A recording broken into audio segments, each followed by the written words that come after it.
Titanic ship rack पर investigation के दौरान रिसर्चर्स ने एक अजीबो गरीब चीज नोटिस की। समंदर के बॉटम पर शिप का अगला हिस्सा काफी अच्छी कंडीशन में, जबकि पिछला हिस्सा इंतहाई बुरी कंडीशन में, और वो भी 2000 फीट दूर पड़ा था। बेशक 100 सालों तक समंदर के बॉटम में पड़े रहने पर लोहा और स्टील गल सड़ जाता है, लेकिन अगर ये दोनों एक ही शिप का हिस्सा थे और एक ही वक्त में डूबे थे तो फिर अगले और पिछले हिस्से में इतना ज्यादा फर्क क्यों? रिसर्चर्स का मानना है कि एक्सीडेंट वाली रात आइसबर्ग से टकराने के अलावा भी टाइटैनिक के साथ कुछ हुआ था जिसने उसके पिछले हिस्से को ज्यादा नुकसान पहुंचाया। पर सवाल है कि आखिर क्या? नाज़रीन, 1912 में जिस रात टाइटैनिक के साथ हादसा पेश आया था, उस वक्त वो कनाडा के न्यू फाउंडलैंड से 700 किलोमीटर दूर अंधेरे समंदर के बीचों बीच अकेली मौजूद थी। हादसे के वक्त इसमें टोटल 2240 लोग सवार थे, जिसमें से 1500 लोग अपनी जान गंवा बैठे। वो जिसको अनसिंकेबल कहा जाता था, वो कुदरत की ताकत के सामने देखते ही देखते काले समंदर की नजर हो गई।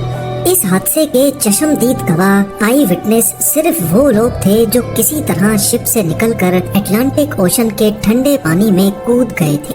आइसबर्ग टकराने से लेकर शिप के डूबने तक जो कुछ भी हुआ, उसका रिकॉर्ड उन आई विटनेस के सिवा और किसी के पास नहीं था, जो कि खुद ठंडे पानी से लड़ने में मसरूफ थे। पहली रेस्क्यू शिप RMS कारपैथिया भी टाइटैनिक डूबने के 1.5 घंटे के बाद वहां पहुंची थी। वो भी खुशकिस्मती थी कि उनको टाइटैनिक का इमरजेंसी मैसेज मिल गया, वरना जो लोग ठंडे पानी में जिंदगी और मौत की जंग लड़ रहे थे, उनकी जान भी नहीं बचती। और टाइटैनिक के हादसे के बारे में आज तक किसी को भी मालूम ना पड़ता। इन्वेस्टिगेशन के दौरान पहले तो किसी को भी मालूम नहीं था कि शिप के साथ हुआ क्या है, लेकिन फिर बचने वालों ने बताया कि शिप की एक आइसबर्ग से टक्कर हुई थी। इन बयानात को मौके पर मौजूद आइसबर्ग को देखकर कंफर्म भी किया गया, जिस पर टाइटैनिक का रेड पेंट अभी तक लगा हुआ था।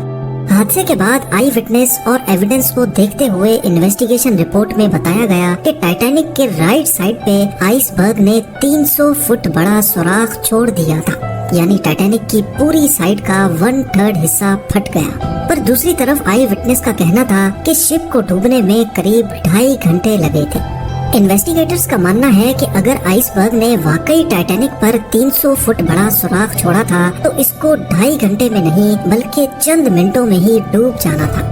पर सच्चाई क्या थी, ये उस वक्त किसी को भी मालूम ना पड़ सका। सच्चाई जानने के लिए जरूरी था कि टाइटैनिक शिप को ढूंढा जाए। कई सालों तक टाइटैनिक की तलाश जारी रही और हर गुजरते साल ये मिस्ट्री और ज्यादा संगीन होती गई। आखिरकार 73 इयर्स के बाद जब टाइटैनिक का मलबा मिला, तो ये मैरीन इंडस्ट्री के लिए एक बहुत बड़ा ब्रेक थ्रू था। वो सारे सवालात जो टाइटैनिक अपने पीछे छोड़कर गई थी, उनके जवाबात ढूंढने का वक्त आ चुका था। अटलांटिक ओशन की 4000 मीटर गहराई में पिछली कई दहाइयों से टाइटैनिक का मलबा काले अंधेरे में मौजूद था। कई एक्सपीडिशंस अरेंज किए गए जिन्होंने शिप रैक की लातादाद फोटोज कैप्चर की। ओशियानिक एक्सप्लोरर PH नार्शले ने 30 से ज्यादा मर्तबा टाइटैनिक के मलबे का दौरा किया है, लेकिन उन्होंने 300 फुट बड़ा सुराख एक बार भी नहीं देखा। अलबत्ता टाइटैनिक की इस प्रोफाइल फोटो में 30 फुट का ये एरिया जाहिर करता है कि यहाँ पर कोई चीज आकर लगी थी। इसका एरिया सिर्फ 11 स्क्वायर फीट बनता है, और कैलकुलेशंस के हिसाब से देखा जाए तो इसमें से 370 गैलन पानी हर सेकंड में टाइटैनिक के अंदर जमा हो सकता था। इसी स्पीड से पानी भरने का मतलब है कि पूरी शिप में पानी टोटल 2.5 घंटे में भरा होगा, और आई विटनेस के मुताबिक टाइटैनिक को डूबने में भी 2.5 घंटे ही लगे थे। यानी एक मिस्ट्री तो सॉल्व हो गई कि टाइटैनिक में 300 फुट बड़ा सुराख नहीं था, बल्कि सिर्फ 30 फीट बड़ा क्रैक पड़ा था। पर ये अकेली ही एक मिस्ट्री नहीं थी, अभी और भी काफी कुछ जानना बाकी था। टाइटैनिक शिप रैक पर इन्वेस्टिगेशन के दौरान रिसर्चर्स को ये समझ नहीं आ रहा था कि शिप का अगला हिस्सा, जिसे बाव कहते हैं, वो इसके पिछले हिस्से यानी स्टर्न से ज्यादा अच्छी हालत में कैसे पड़ा है, और इन दोनों के दरमियान इतना ज्यादा फासला क्यों है। इस मिस्ट्री को सुलझाने के लिए हाई टेक सोनार स्कैनिंग टेक्नोलॉजी का सहारा लिया गया। ROVs ने टाइटैनिक शिप रैक साइट की लाखों फोटोज कैप्चर की और फिर उनको कंप्यूटर ग्राफिक्स की मदद से एक 3D मॉडल में कन्वर्ट किया। इस मॉडल में वो तमाम डिटेल्स भी थी जिनको नॉर्मली इस गहराई में कोई आम कैमरा या इंसानी आंख नहीं देख सकती। मॉडल में देखा जा सकता है कि 392 फीट लंबे स्टर्न के तमाम डेक्स एक दूसरे के अंदर ऐसे घुसे हुए हैं जैसे ये स्टील की नहीं बल्कि कागज की शिप हो। मुख्तलिफ पार्ट्स शिप से अलग होकर आस पास बिखरे हुए हैं। सिर्फ इसमें लगे दो किसी घर की साइज जितने बड़े इंजन हैं जो इसके साथ जुड़े हुए हैं। इसी मॉडल में एक और अहम इशारा भी छुपा है, वो इशारा जो स्टर्न की इस हालत के बारे में बता रहा है। 110 साल पहले स्टर्न जब ओशन फ्लोर से आकर टकराया तो उसके निशानात आज तक यहाँ छपे हुए हैं, जिनको सिर्फ 3D मॉडल के जरिए ही देखा जा सकता है। इन निशानात से जाहिर होता है कि स्टर्न जिस वक्त ओशन फ्लोर से टकराया तो वो एंटी क्लॉकवाइज घूम रहा था। साइंसदान इन निशानात से अंदाजा लगा सकते हैं कि स्टर्न उस वक्त हैरत अंगेज तौर पे 80 किलोमीटर पर आवर की स्पीड से पानी के अंदर जा रहा था। शिप का पिछला हिस्सा जब इतनी स्पीड से पानी की गहराई में जा रहा था तो पानी से पैदा होने वाली फोर्सेस ने शिप के लूज पार्ट्स को उखाड़ दिया और जब वो 4 किलोमीटर नीचे ओशन फ्लोर से टकराया तो इसके सारे डेक्स एक दूसरे के अंदर धंस गए। दूसरी तरफ जैसा कि आप देख सकते हैं कि बाउ सेक्शन फ्रंट सेक्शन का डिजाइन हाइड्रोडायनेमिक है, यानी ये पानी को आसानी से काट सकता है। ठीक उसी तरह जैसे शिप पानी पे फ्लोट करते वक्त पानी को काट कर अपना रास्ता बनाती है। यही वजह है कि बाउ सेक्शन स्टर्न के मुकाबले में ना ही रोटेट कर रहा था और ना ही पानी की फोर्सेस इस पर डायरेक्टली अटैक कर रही थी। आखिरकार 110 साल पहले होने वाले हादसे की एक और मिस्ट्री को भी सुलझा लिया गया, लेकिन एक और सवाल भी है जिसका जवाब ढूंढना बहुत जरूरी है।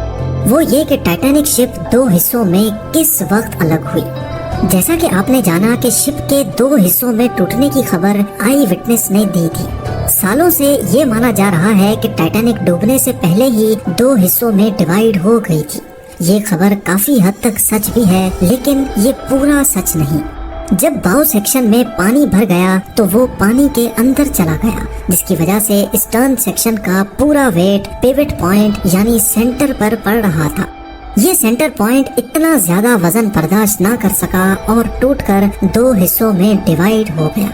पर सोनार स्कैनिंग से बनाया गया 3D मॉडल कुछ अलग कहानी ही बता रहा है। जी हाँ, देखा जाए तो टाइटैनिक के अंदर मौजूद साजो सामान दूर दूर तक ओशन फ्लोर पे बिखरा हुआ है। इसमें coffee cups, dinner plates, chandeliers, deck benches और लोगों का पर्सनल सामान भी है। इसमें से 90% आइटम्स स्टर्न सेक्शन के हैं। टोटल 10,000 से भी ज्यादा आइटम्स इस पूरे एरिया में फैले हुए हैं, जो करीब 3.2 स्क्वायर किलोमीटर का एरिया बनता है। अगर तो ये सेक्शन पानी के ऊपर ही बाउ सेक्शन से अलग हो जाता तो इसका मतलब है कि ओशन फ्लोर पर पहुंचते पहुंचते इसका मलबा 3.2 स्क्वायर किलोमीटर नहीं बल्कि इससे भी ज्यादा बड़े एरिया पर फैलता, जैसा कि आप इस एनिमेशन में भी देख सकते हैं। लिहाजा एक्सपर्ट्स का मानना है कि ये सेक्शन टूट तो पानी के ऊपर ही गया था, लेकिन ये बाउ सेक्शन से अलग ओशन फ्लोर के करीब आकर हुआ है और फिर रोटेट होता होता अपनी डायरेक्शन बदल गया और 2000 फीट दूर जा गिरा। आज RMS टाइटैनिक की बॉडी पूरी तरह से रस्ट हो चुकी है। साइंसदानों का मानना है कि ओशन की इस गहराई में ऑक्सीजन बहुत कम होता है, जिसकी वजह से रस्टिंग प्रोसेस भी बहुत स्लो होता है। लेकिन जंग के कुछ सैंपल्स को निकालकर जब टेस्ट किया गया तो मालूम पड़ा कि जंग बैक्टीरिया से रिलीज होने वाले ऑक्सीजन की वजह से लगा है। एक्सपर्ट्स का मानना है कि जिस तेजी से इस पे जंग लगता जा रहा है, आने वाले चंद सालों में टाइटैनिक के सारे फ्लोर्स एक दूसरे पर गिर जाएंगे और फिर ये अपनी असली